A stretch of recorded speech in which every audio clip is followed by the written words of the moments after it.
C'est vrai que vous balanciez vos parents quand vous étiez petite quand, quand ils disaient pas la même chose en privé et en public? Ah oui, oui, non, mais ça, j'étais terrible pour ça. Tu veux une anecdote? Oui, mais c'est... C'est un peu le principe.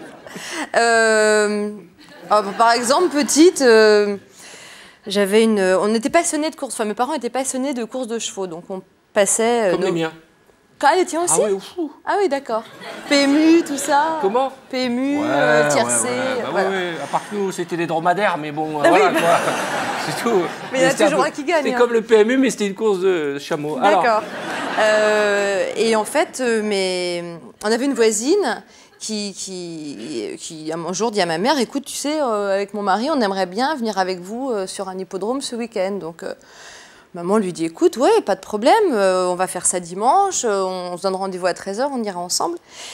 Et le soir, ma maman dit à mon papa, qui est un peu bougon et tout ça, elle lui dit, tu sais, il y a Brigitte et son mari qui vont venir...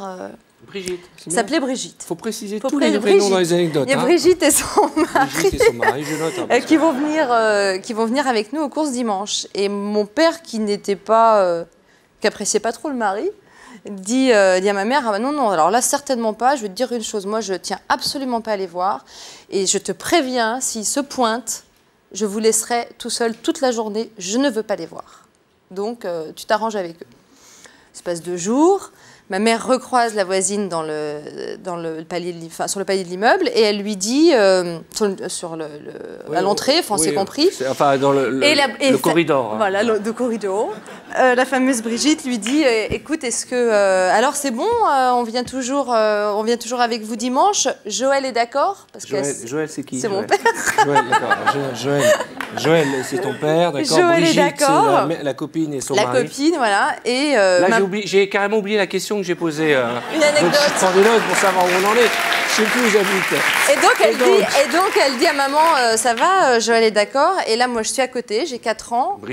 Brigitte dit à maman, Joël est d'accord. Joël est d'accord. D'accord, Joël, c'est papa, hein, d'accord. Joël, c'est papa. Sylviane, c'est maman. Et c'est dans le corridor, dans le couloir sur le palier. Dans le couloir sur le palier. Et elle lui dit, voilà, c'est bon, on vient dimanche. Et ma mère lui dit, oui, bien sûr, vous venez dimanche.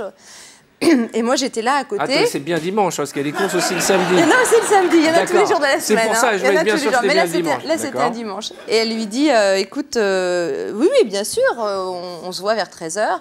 Moi, je suis à côté, et je dis, ah non.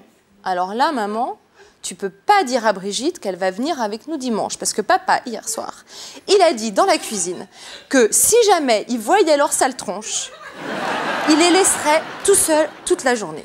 Alors non, il faut pas qu'ils viennent. Et avec cette voix, avec un peu cette voix-là. Non, je faisais bon, non, comment je faisais?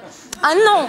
Alors là, non, parce que je te dis, moi j'ai entendu papa hier dans la cuisine, et papa il disait dans la cuisine que s'il voyait leur sale tronche, on arrête? Non, je fais signe aux gens du public qui se détendent, c'est pas grave. Elle parle comme ça parfois, ça m'arrive. Elle est charmante, hein.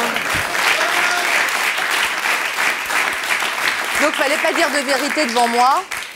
Ou de mensonge, parce qu'en fait, j'avais la fâcheuse manie de tout répéter. Vous dites tout. Non, mais j'ai un peu vieilli comme ça aussi, ça m'a porté préjudice. Oui, c'est un grand mot, vous êtes toute jeune, vous avez 25 ans. Ah oui.